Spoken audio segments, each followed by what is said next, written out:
좋으신 하나님의 은혜가 여러분과 여러분의 가정에 함께 하시기를 우리 주님의 이름으로 축원드립니다. 우리 옆에 계시면 인사 한번 하고 안녕하세요. 반갑습니다. 네, 그래요.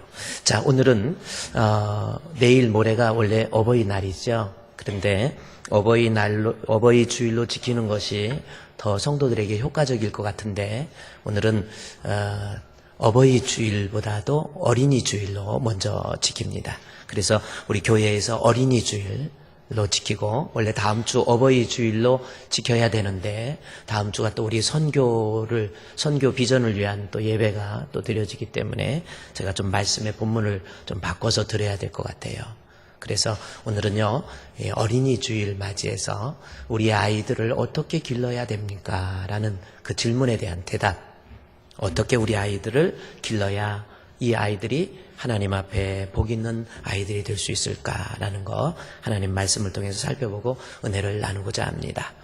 오늘 본문 에베소 6장 1절부터 4절까지의 말씀에 보면 1절부터 3절까지는 이 부모를 어떻게 해야 될 건가, 이 에베소 6장 1절에서부터 쭉 기록되어 있어요. 내 부모들, 우리의 부모들을 어떻게 해야 될 것인지, 이것은 어버이 주일날 우리의 부모에게 어떻게 해야 될 것인지 크게 두 가지, 순종하라, 그리고 2절 말씀에 보면 공경하라, 이 두 가지입니다. 그런데 중요한 것은 이 에베소서를 기록하는 이 바울이 어디에 초점을 두고 있냐면 주 안에서라는 말씀에 초점을 두고 있다라는 거지요. 그래서 이 성경을 자세히 보면 이 성경 저자가 주 안이라고 하는 것에 무게중심을 두고 있어요. 그런데 우리는 이 주 안이라고 하는 거에 대해서 가서 예를 들어서 교회 가지마, 가서 막걸리 한 잔 받아와, 이것은 주 안에서 순종이 아니니까 순종 안 할 거예요.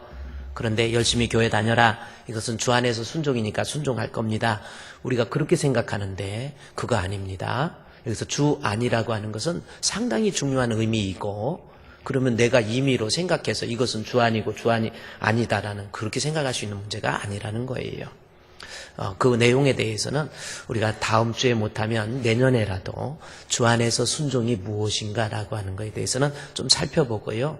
오늘은 이 어린이 주일, 우리 아가들, 우리 아이들, 우리의 자녀들 어떻게 하는 것이 하나님 앞에 우리의 자녀들을 복되게 할 것인가라는 거 좀 살펴보도록 하겠습니다. 여러분 아이들 있죠?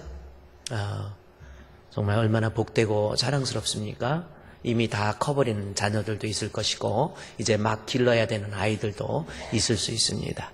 성경적으로 여러분 자녀가 잘 될 때 부모가 행복한 거잖아요. 그렇죠? 그러면 우리의 자녀들을 어떻게 교육해야 될까? 4절에 보면 에베소 6장 4절에 딱 한 구절 나와 있습니다. 아비들아, 너희 자녀를 노엽게 하지 말고 오직 주의 교훈과 훈계로 양육하라. 딱 한 절 나와 있어요.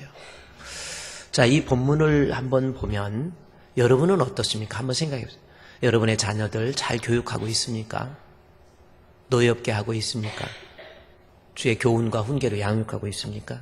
한번 생각해 보라는 거죠. 근데 이 말씀을 노엽게 하지 말라 하나 하고 또 주의 교훈과 훈계로 양육하라 두 개로 나누어서 해석하는 것보다는 사실은 하나의 문장이에요. 주의 교훈과 훈계로 이 아이들을 양육하라 라고 하는 이 하나의 문장이고, 그러는 데 있어서 중요한 것이 하나 있는데 아이를 믿음의 아들, 믿음의 딸로 정말 하나님 앞에 존귀한 모습으로 양육하는 데 중요한 모습이 하나 있는데, 그러기 위해서 첫째로 뭐가 나와 있습니까? 아비들아, 너희 자녀를 노엽게 하지 말라라는 겁니다. 여러분 가정에 있는 아이들이 여러분의 모습을 보고 분노하거나 노여워하지 않도록 그렇게 하라는 거죠. 특별히 주의 교훈과 훈계, 신앙을 교육한다고 하면서 아이들의 마음속에서 부모님 모습을 보고 노여워하도록, 그 노여워하는 모습이 생기지 않도록 각별히 조심하라는 거죠. 여러분의 자녀들의 입장에서 한번 생각해 보라는 겁니다. 그러면 여기서 너희 자녀를 노엽게 하지 말라, 그 뜻은 무슨 뜻이냐면 우리 자녀들이 생각할 때 내가 부모로서 엄마, 아빠로서 내가 비인격적이고 혹은 비합리적이며 비이성적이고 또 비신앙적인 모습으로 인해서 우리의 모습을 우리의 아이들이 보고 분노하거나 그 모습을 보고 아이들로 하여금 경노하게 만들지 않도록 조심하라 라는 겁니다. 그러니까 자녀를 교육하는 데 있어서 부모가 조심하라는 거예요. 옛날에 제가 어떤 방송에서 들은 적이 있습니다.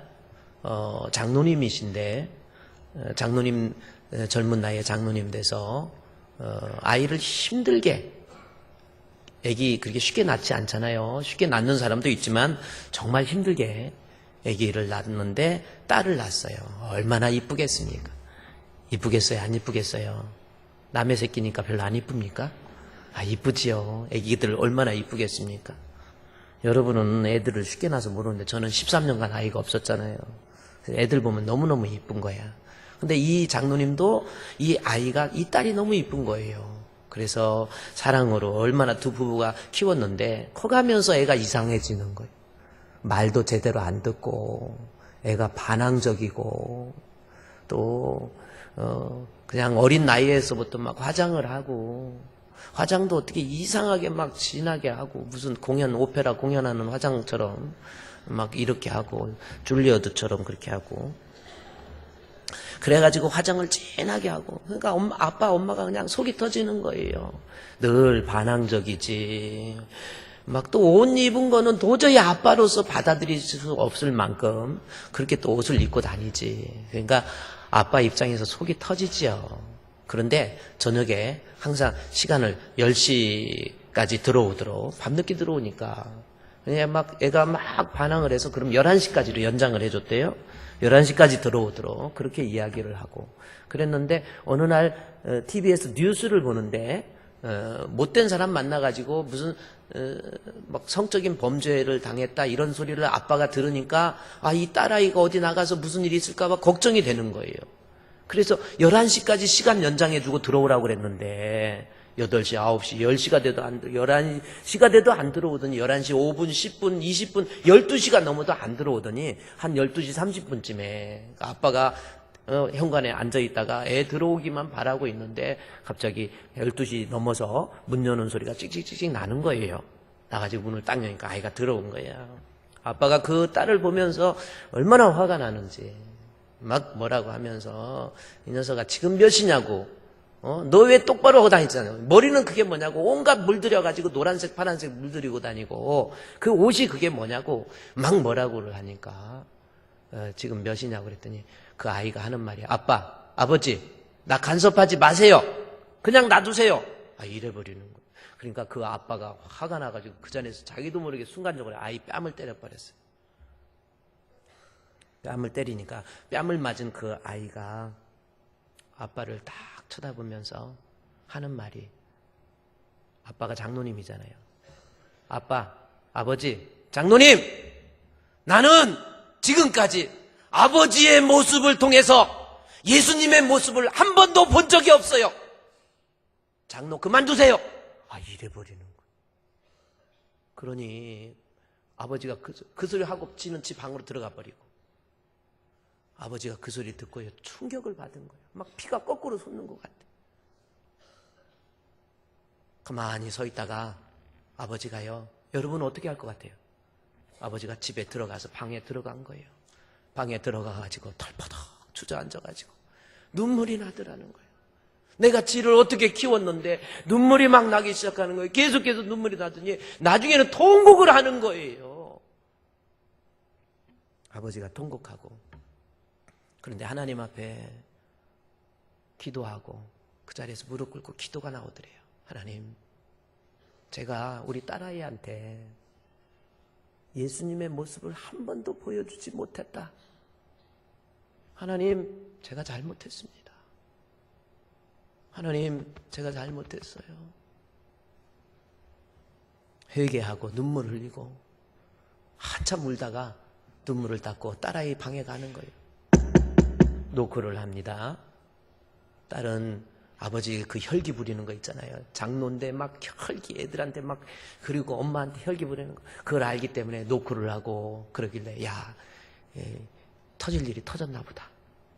그래가지고 문을 열어줘가지고 있더니 아버지가 딸한테 가서, 딸아, 미안하다. 내가 잘못했다. 너한테 예수님의 모습을 한 번도 보여주지 못했어. 내가 미안해. 내가 잘못했어. 그러면서 딸 앞에 무릎을 꿇은 거예요. 무릎을 꿇고 펑펑 우는 이 딸아이가 그걸 지켜보더니 아빠한테 다가가가지고 여지껏 아빠라고 부르지도 않았대요. 아버지라고만 불렀지. 아빠한테 달려가서 품에 안고, 아버지, 아빠, 제가 잘못했어요. 제가 잘못했어요. 나 잘할게요. 그러면서 품에 안고 우는 거예요. 여러분, 자식의 마음 속에 내가 비윤리적, 비신앙적, 비인격적, 말도 안 되는 비합리적인 모습 가지고 아이들한테 너 교회 신앙생활 잘해라, 믿음생활 잘해라. 아이들의 마음속에서 분노가 일어나는 거예요. 부모로서 늘 조심해야 돼요. 어떤 분이 애가 볼 때 할머니죠. 외할머니라고. 외할머니인데 아들이, 그러니까 삼촌 집에서 할머니를 모시고 있고 이렇게 했는데, 할아버지 먼저 돌아가서 할머니 모시고 있는데 삼촌이 병들어서 거의 죽을 때가 된 거예요.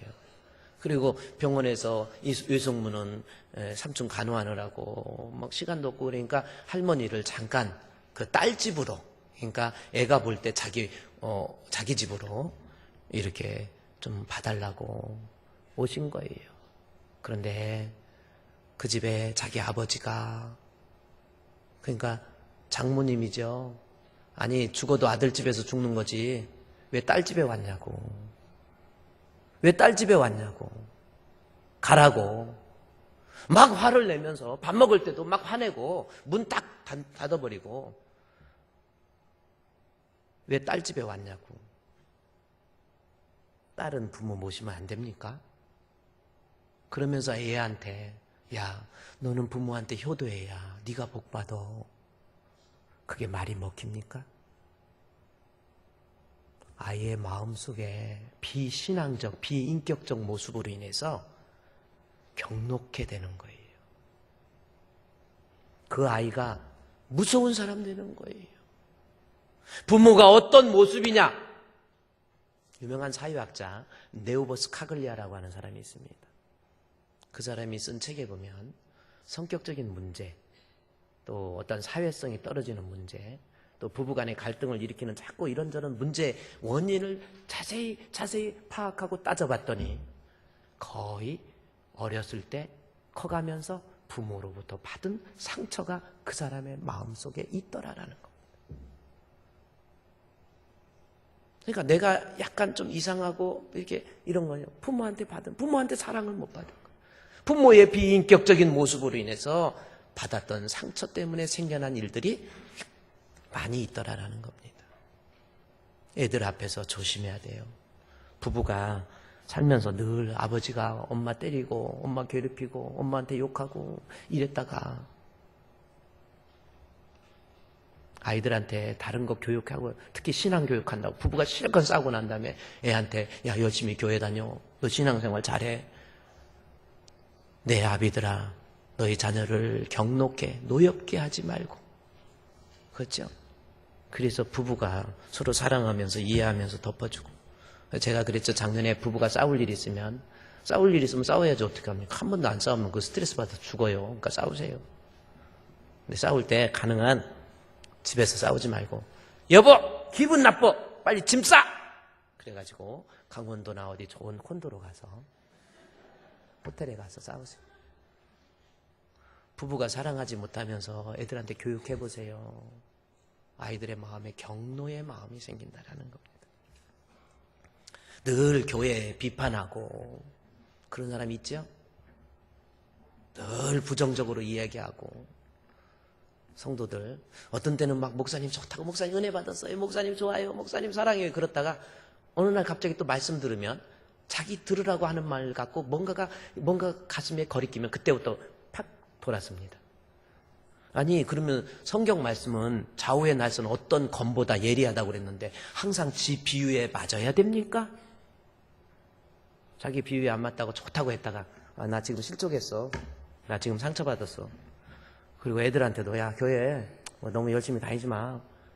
그리고 교회 욕하고 목사님 욕하고. 그 아이 죽이는 거예요. 아니, 우리 엄마 권사인데 저렇게 교회 욕하고 목사님 욕하고, 우리 아빠 장로인데 저 혈기 부리는 거 봐, 아우 저 눈빛 좀 봐, 난리 쳐버려요. 자녀를 경록해 하지 마세요. 성경에 나와 있잖아요. 자녀로 하여금 우리 아빠, 우리 엄마 존경하고 사랑합니다. 자녀 교육에 있어서 중요한 거, 본인은 예배 생활도 제대로 안 하고 신앙 생활도 마찬가지예요. 아니, 어떤 분이 결혼했는데 같은 교회에서 만나서 결혼해가지고 이렇게 갔어요.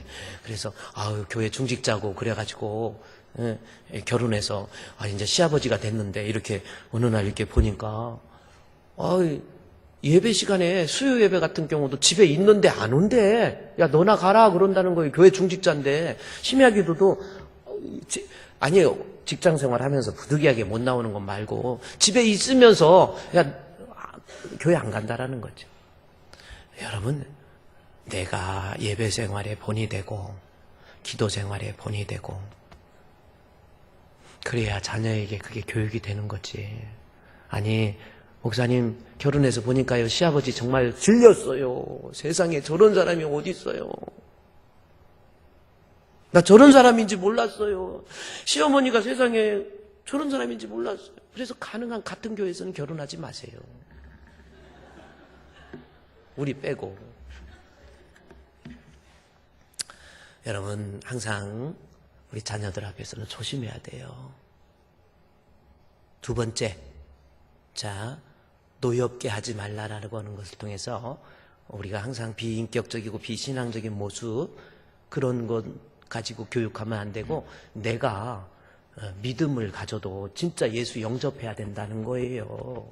말로만 믿고 교회만 다닌다고 기독교인, 그냥 여기다 썼다고 기독교인입니까? 내가 예수 만나고 십자가를 통과한 사람, 정말 예수님이 나의 구주이시고 나를 위해서 십자가에 못 박혀 죽으신 것을 내가 느끼고, 그래서 우리 예수님을 제가 그랬잖아요, 지난주에. 믿음이라는 것은 요한이 표현하기를 나의 살을 먹고 나의 피를 마시는 자가 영생을 얻는다. 영생이라는 것, 구원을 얘기하잖아요. 구원은 먹는다, 마신다. 먹는 게 뭐예요? 예수님을 먹는다라는 겁니다. 예수님이 내 안에 오셔서 그분이 나의 세포가 되고 나의 DNA가 되고 그분과의 깊은 영적 교제를 통해서 진짜 믿음을 가진 사람, 그러한 모습을 가지고 아이들 교육할 때 그게 교육이 되는 거지. 우리 주품교회 그런 교회 됩시다. 항상. 그리고 오늘 듣고 목사님 오늘 애들을 같이 안 드리길 잘했네요, 그러지 마시고요. 가서 애한테 무릎을 꿇고라도 애들아, 딸아, 아들아, 내가 너한테 권사로서, 장로로서, 안수집사로서, 집사로서 내가 너희한테 본이 되지 못한 건 미안해. 그게 자녀를 살리는 겁니다. 두 번째, 오늘 본문에 있는 말씀 볼까요? 에베소 6장 4절 말씀에 아비들아 너희 자녀를 노엽게 하지 말고, 그 다음에 주의 교훈과 훈계로 양육하되 노엽게 하지 않도록 조심하라고 그랬고요. 그 다음에 주의 교훈과 훈계로 양육하라라고 하는 말씀에는 아이들로 하여금 우리 하나님 알게 하고 우리 예수님 알게 하고 하나님 믿게 하고 예수님 믿게 해서 그 아이로 하여금 영생을 소유할 수 있는 아이로 교육하는 거, 신앙 교육하는 거, 믿음 교육하는 거, 이것이 내 자녀를 복되게 하는 것이다 라는 겁니다. 여러분의 자녀 어떻습니까? 교회 다니긴 다니는데 예수님 믿고 있습니까? 예수님 알고 있습니까? 신앙을 가지고 있습니까? 한번 생각해 보세요. 여러분의 자녀 예수 믿어요? 세상 것 교육하는 데는 막 과외 시키고, 막 영어 공부 시키고, 막 수학 공부 시키고, 막 레슨 시키고, 돈 10만 원, 20만 원, 30만 원, 40만 원, 막 50만 원, 100만 원. 안 아까워해. 아니, 성경도 좀 과외 좀 해보세요. 여러분, 성경 과외 좀 시켜보세요. 나도 좀 알바 좀 해보게. 성경 좀 공부시키세요. 잠언 1장 7절 말씀해 보면, 여러분, 잠언 1장 7절에서 여호와를 경외하는 거 지식과 지혜의 근본이에요. 우리가 근본이 뭡니까? 근본이 무너지면 안 돼요. 내가 아무리 좋은 집을 지었다 할지라도, 아무리 웅장한 집을 짓는다 할지라도 근본이 무너지면 그 집은 무너지는 거예요. 내가 세상에서 배워서 공부 잘하고 서울대학교 들어가고 실력 있고 능력 있고 돈 많이 벌고 부자 되고 출세하고 이래봐야 하나님 경외하는 믿음이 없으면 그 인생은 진정한 행복이 아니라는 겁니다. 성경에 보면 다윗이 인생을 살면서 다 누려본 사람이 다윗입니다. 목동에서 왕이 됐어요. 전체 이 황제 이 시대 때 왕이니까 지 하고 싶은 거 다 할 수 있잖아요. 가질 거 다 가보고 누릴 거 다 누려본 사람이 다윗입니다. 그런데 다윗이 인생을 살고 유언 비슷하게 아들한테 글을 줘요. 인생은 어떻게 하는 것이 행복이다. 그것을 설명해 주고 있다라는 겁니다. 자, 그러면 한번 다윗이 내 안에 하나님 계실 때 믿는 믿음 가지고 사는 사람, 그 사람이 제일 행복한 사람, 주의 교훈과 훈계로 양육받아서 우리의 아이가 예수를 믿고 천국 가는 거, 그것이 아이를 복되게 하는 거라는 겁니다. 그러면 이 성경을 한번 찾아보도록 합시다. 오늘 어린이 주일 한번 성경 시편 127편 다 넘겨보세요. 아주 중요한 말씀이 하나 있습니다. 시편 127편 내에 있는 말씀. 자, 시편 127편 다 찾았죠? 자, 오늘 이 시편 127편을 왜곡해서 성경을 해석하는 경우가 너무 많이 있어요. 그 원인이 뭘까? 이것을 예를 들어서 시편 127편의 2절 하반절에 보면 여호와께서 그의 사랑하는 자에게 잠을 주시는도다. 이 말씀을 가지고 목사님 내가 요즘 잠이 안 오는데 하나님이 안 사랑하나 봐요. 목사님 나는 교회만 오면은 그냥 방아를 찢기 시작하고 졸리기 시작하는데 하나님이 나를 사랑하나 봐요. 여호와께서 자기를 사랑하는 자에게 잠을 주신다. 여호와께서 그의 사랑하는 자에게 잠을 주시는도다. 이 말씀을 이상하게 해석을 하는데 이건 그거 아니에요. 자, 시편 127편은 인생을 다 누려보니까 가장 행복하고 가장 복된 사람은 그 마음속에 생명의 주가 되신 예수를 모시고 사는 사람, 그 사람이 가장 복 있는 사람이더라 하는 겁니다. 자, 그것을 본문에서 어떻게 설명하고 있는지 성경 한번 볼까요? 자, 시편 127편 보면 1절에 앞서서 혹시 빨간 글씨로 뭐라고 되어 있습니까? 솔로몬의 시, 곧 성전에 올라가는 노래. 자, 그러면 솔로몬의 시라고 기록되어 있죠? 그러면 이거 누가 쓴 시예요? 네? 솔로몬의 시 그랬으니까 누가 쓴 거예요? 솔로몬이 쓴 시다. 거기에서부터 이 성경이 왜곡되는 거예요. 자, 솔로몬은 시편을 쓴 적이 없습니다. 여기서 솔로몬의 시라고 하는 것은 원래 이 성경의 원어에 보면 솔로몬을 위한 시예요. 그러니까 솔로몬을 위한 시하고 솔로몬의 시하고는 틀리죠? 솔로몬을 위한 시라고 하면은 솔로몬이 썼습니까? 다른 사람이 썼습니까? 다른 사람이 써준 거예요. 누가 썼을까요? 그의 아버지 다윗이 써준 거예요. 다윗이 인생을 살면서 내 아들 솔로몬이 왕이 되는데 인생은 이거다. 진짜 행복이 이거야 하고 알려준 책이 시편 127편입니다.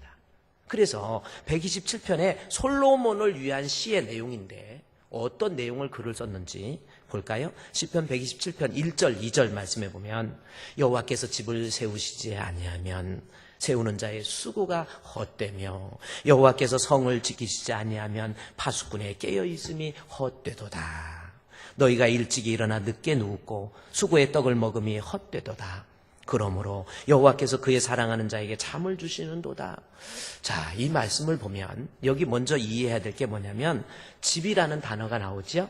여호와께서 집을, 그 다음에 성이라는 단어가 나옵니다. 성을.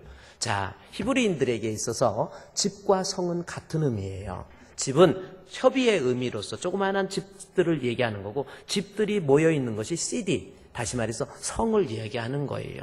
그래서 본문에서는 성이든 집이든 나중에 이제 교회라는 개념까지도 돼 있는데, 자, 내가 집을 세운다, 성을 세운다, 같은 말입니다. 자, 그런데 본문을 통해서 다윗이 솔로몬에게 하는 말이 뭐냐면, 여호와께서 내 집을 세우지 아니하면 세우는 자의 수고가 헛되다라는 거죠. 자, 그러면 여기에서 또 하나 이해해야 될 단어가 뭐냐면 헛되다라는 이 단어부터 이해해야 됩니다. 이 헛되다라고 하는 이 단어를 여러분이 잘못 이해하니까 헤벨이라고 하는 히브리어인데, 이것은 통은 있어요. 근데 통이 비어있다라고 쓸 때 헤벨이라는 단어입니다. 그러니까 여호와께서 집을 세우시지 아니하면 세우는 자의 수고가 헛되다. 자, 그러면 세우는 자가 집을 세우려고 노력해서 힘쓰고 애쓰고 노력하면 집을 세울 수 있어요, 없어요? 여기서 헛되다고 그랬는데 하나님이 안 도와주면 집 세울 수 있습니까, 없습니까? 뭐예요? 확실하게 신령과 진정으로 얘기해봐요. 세울 수 있어요. 내가 노력해서 집은. 근데 헛되다라는 뜻이 무슨 뜻이냐면 벼 있다라는 뜻이, 모양은 갖출 수 있어요. 그러나 벼 있는 거예요. 이 뜻은 무슨 뜻이냐면 절망, 아주 깊은 절망을 얘기하는 겁니다. 자, 그러면 우리는 절망을 또 어떻게 생각합니까? 절망, 그러면 내가 어떤 것을 잡고자 노력을 했는데 그것을 잡고자 노력하고 힘썼는데도 잡히지 못했을 때 거기에서 오는 낙심과 절망, 그것을 절망을 하고 표현하고 있습니다. 그러나 히브리인들에게서 절망은 그것이 아닙니다.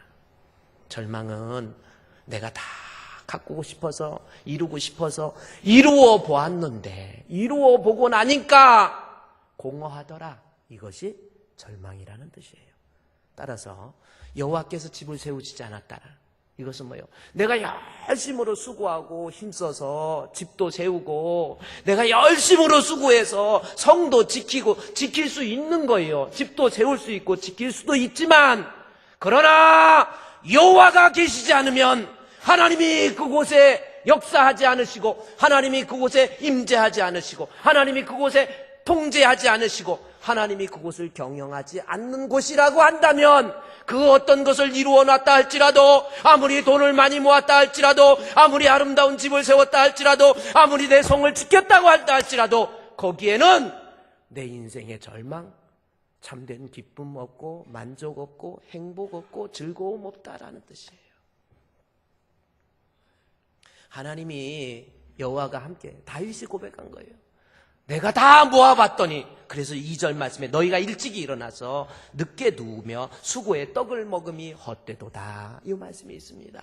자, 남들 안 잘 때, 깨기 힘들 때 깨요. 일어나서 아침 일찍 직장 출근해가지고 일을 합니다. 이리 뛰고 저리 뛰고 일하다가 저녁 늦게 와요. 남들보다 2배, 3배는 일을 해요. 그러면 돈 모을 수 있어요, 없어요? 있어요, 없어요? 모을 수 있지요. 왜 자꾸 눈 보면서 눈치 봅니까? 돈 모을 수 있죠. 이리 뛰고 저리 뛰고. 1945년 이후 우리나라 해방됐죠. 1950년 6.25 전쟁이 일어났죠. 그 시대의 사람들, 그 시대의 아버지를 뭐라고 합니까? 일밖에 모르는 사람들이다, 그렇게 얘기합니다. 죽도록 일한 거예요. 일밖에 몰라요. 죽도록 일해서 돈 벌었어요, 못 벌었어요? 우리의 아버지들 돈 벌었습니까, 못 벌었습니까? 벌었어요. 우리나라 경제 세계 12위권입니다.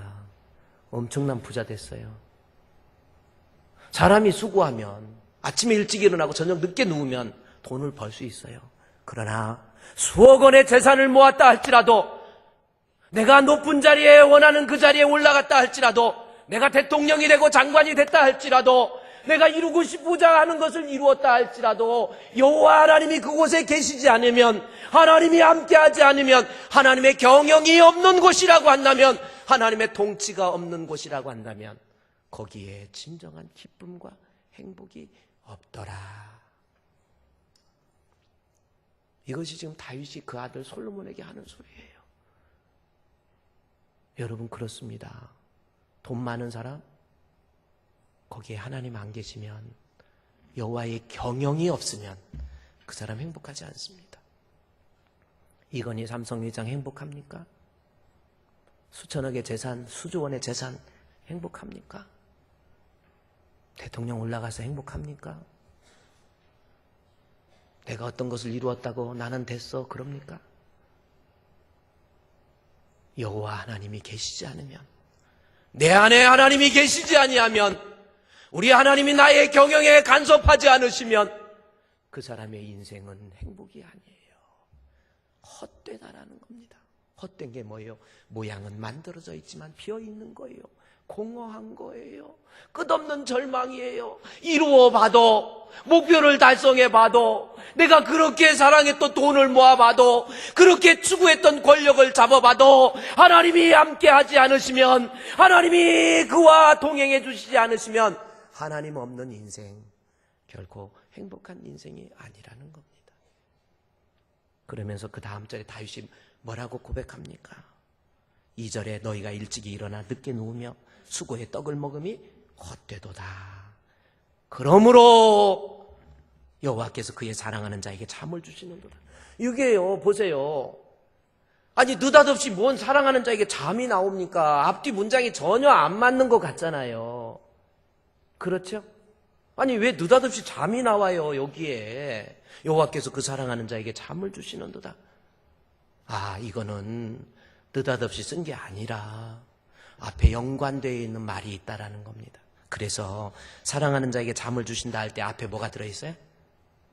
뭐가 들어있어요? 앞에 여호와 그의 사랑하는 자에게 잠을 주신다 앞에? 그러므로는 앞에 거의 내용의 결론이라는 뜻이잖아요.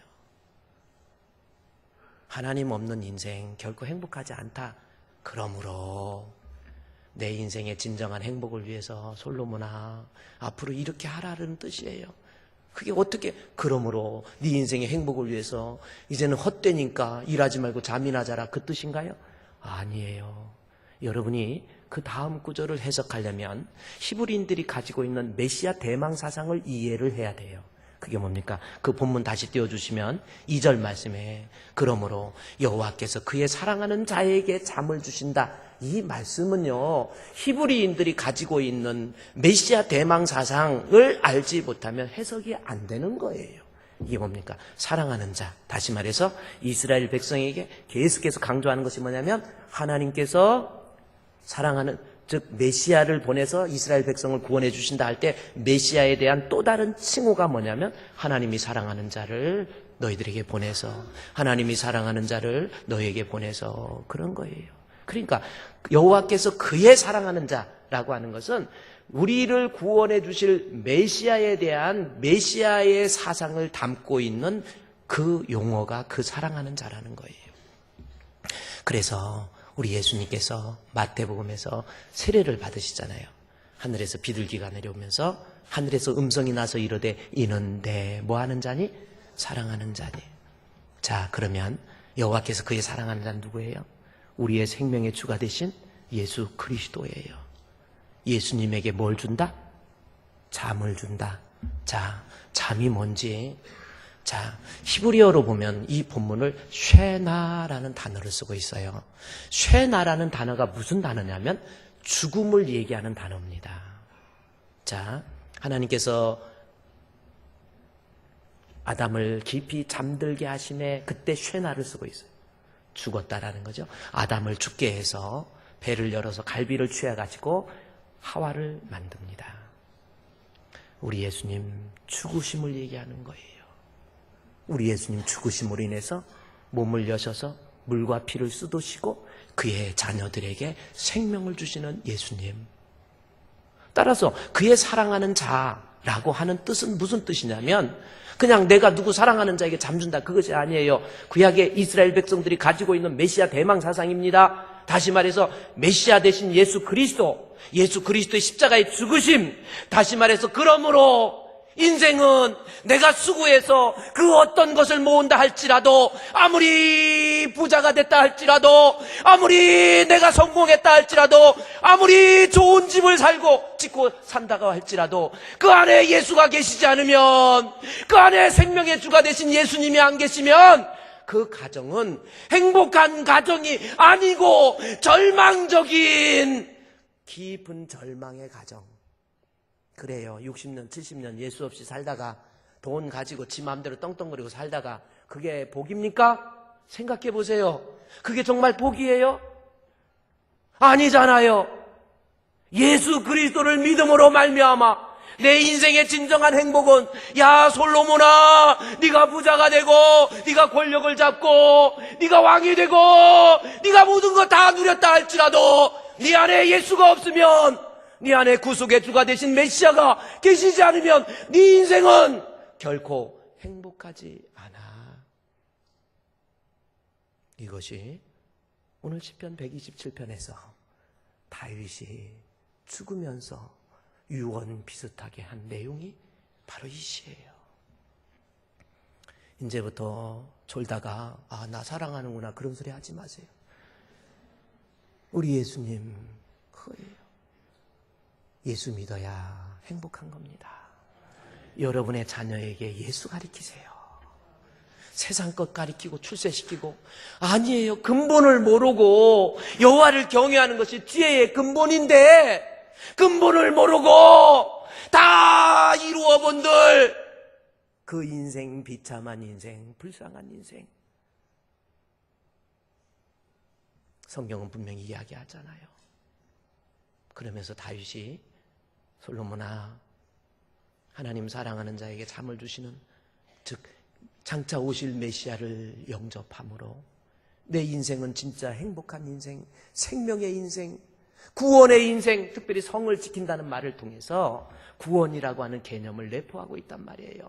예수 그리스도를 통해야 기쁨이 있고, 예수 그리스도를 통해야 행복이 있고, 거기에 은혜가 있고, 거기에 하나님이 주신 축복이 있고, 예수 그리스도를 통해야 진정한 구원이 있는 것, 그것이 인생이야 라고 다윗이 우리에게 설명해 주고 있는 내용이에요. 그러면서 다윗은 계속해서 문장을 이어갑니다. 뭐라고 합니까? 오늘 본문 3절 말씀에 보라, 자식들은 여호와의 기업이요 태의 열매는 그의 상급이로다. 자, 또 문장이 갑자기 엉뚱한 말이 또 나와요. 이게 성경이요, 히브리 문학을 모르고 이 원문으로 보지 않으면 엉뚱하게 갖다 막 따다 붙여가지고 설교 막 그런단 말이에요. 그런데 본문의 말씀에 보면 보라, 자식들은 여호와의 기업이요 태의 열매는 그의 상급이로다. 자, 이 말씀은 무슨 뜻이에요? 자식들은 여호와의 기업. 옛날에는요, 제가 이 성경을 볼 때마다 이거 번역 잘못됐어 그랬더니 요즘에는 잘 번역을 해놨어, 세상에. 옛날 성경에는 보세요, 3절 말씀에 보라, 자식들은 여호와의 주신 기업이요. 옛날에는 그랬어요. 여호와가 주신 기업이래요, 자식은. 그거하고 요즘에는 이거 여호와가 주신 기업이 아니에요, 여호와의 바꿨습니다. 3절에 보라, 자식들은 여호와의 기업을. 그러면 여호와가 주신 기업은, 그러면 자식이 그 말씀에 의하면 누구 거라는 거야? 내 거죠. 하나님이 내게, 내 자식은 내 거야. 하나님이 여호와가 주신 기업이요 그럴 때는 내 거예요. 그런데 본문의 말씀에 보니까, 원문에 보면 그렇게 안 돼 있어요. 잘 번역돼 있잖아요. 자식은 누구 거예요? 여호와가 주신 기업이 아니라 여호와 것이라고 나와 있잖아요. 보라, 자식들은 여호와의 기업이요. 내 자식 내 걸로 알으니까, 옛날에는 성경이 그렇게 돼 있으니까 내 걸로 알으니까 때리고 싶을 때 때리고 주워받고 싶을 때 주워받고, 걔한테 대리 만족시키기 위해서 공부도 다 시키고, 내 새끼 내 거라고 그러죠? 아니에요. 성경에 보면 자식은 여호와의 기업이라니까요. 인정하십니까? 왜 그런데 좌절합니까? 애가 좀 모자란다고 왜 이렇게 절망합니까? 그거 부모부터 바꿔야 돼요. 이게 내 거예요? 하나님 거란 말이에요. 하나님의 자식이에요. 태의 열매는 보세요. 태의 열매는 그의 상급이에요. 복중에 있는 임신된 아가 누구 거예요? 왜 말을 못합니까? 누구 거예요? 내 몸에 들었으니까 내 겁니까? 하나님의 것이란 말이에요. 왜 마음대로 낙태합니까?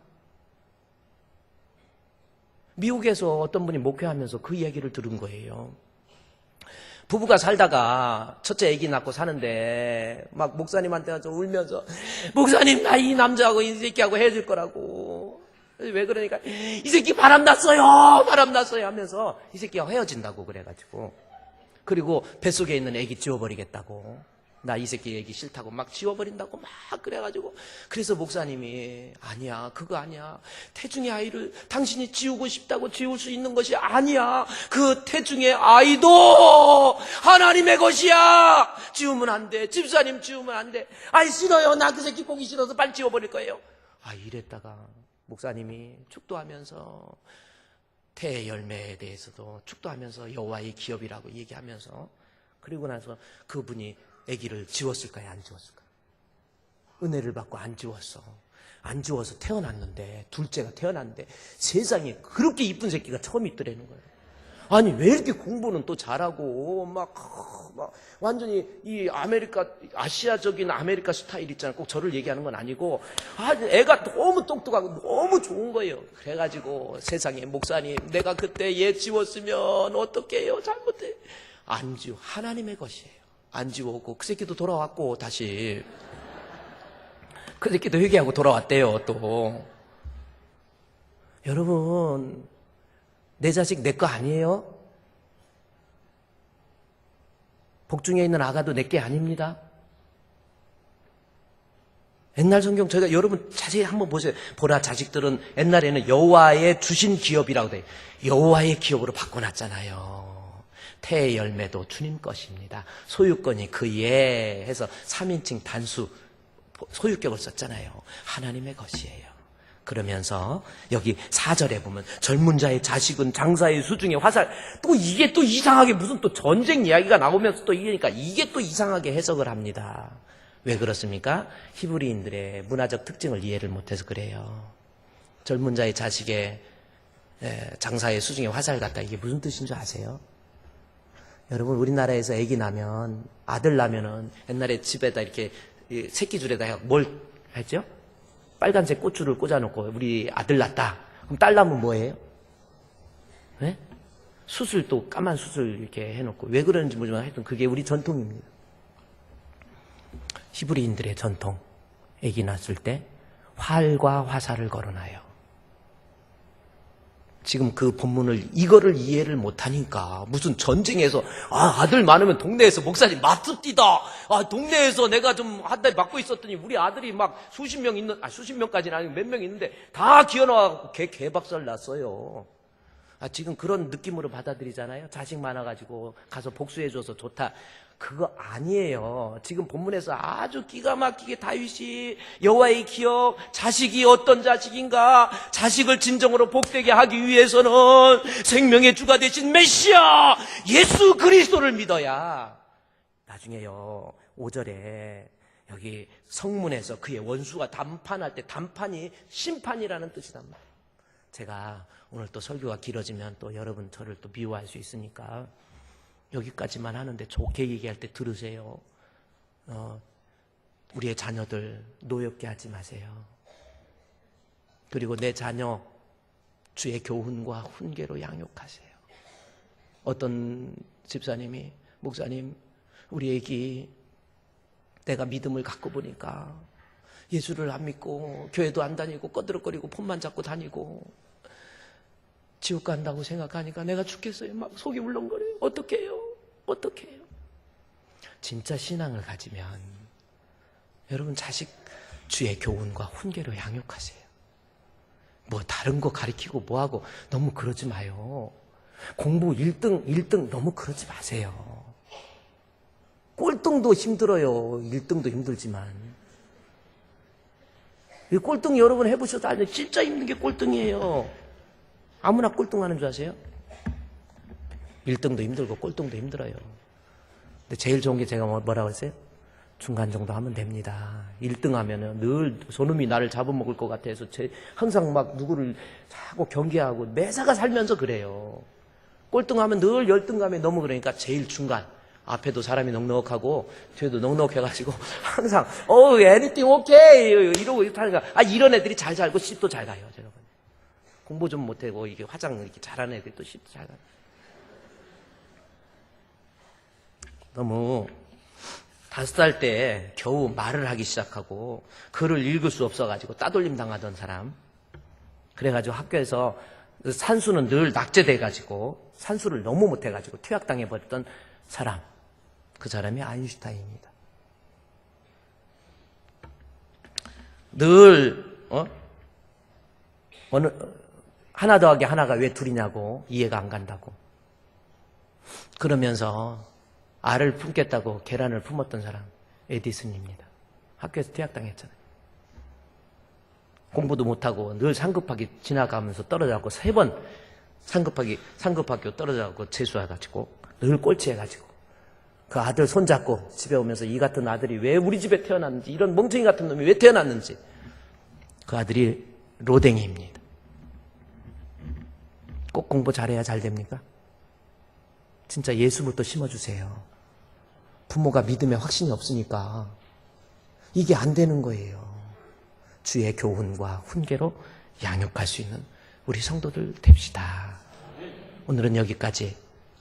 여러분의 자녀들에게 복된 부모가 되시기를 주의 이름으로 축원드립니다. 하나님 감사합니다. 자녀를 복되게 하는 우리 죽분교회 부모님들 되게 해 주시옵소서. 예수님의 이름으로 기도드리옵나이다. 아멘.